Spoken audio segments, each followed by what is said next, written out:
How to get your food truck permit and license stress-free. Are you trying to start a food truck business? If yes, then there are requirements that all state, city, and counties have. These requirements can be stressful when first starting out. The Food Truck Guide website has a guide on how to get a food truck permit and license without dealing with all the stress.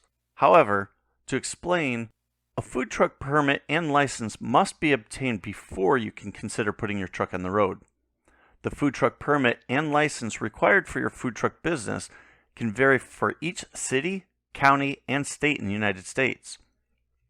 In Toronto, Canada, some of the requirements for a food truck business include business and liability insurance, truck registration for commercial vehicle operators, operating license in each municipality, food handler certificate, an appropriate driver's license, an assistant license, and a health check.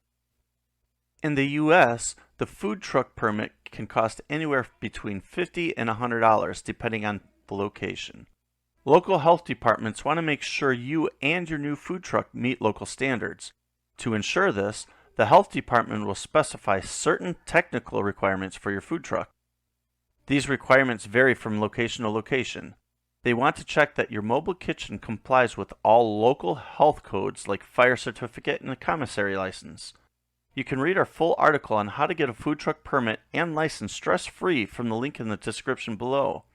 If you need further help or have questions about how others have dealt with food truck permits and licenses, we strongly suggest you check out the Food Truck Guide Heartbeat community, where you can learn and discuss everything food truck related. You can ask questions, get answers, tips and tricks, and a whole lot more. Link is also in the description below.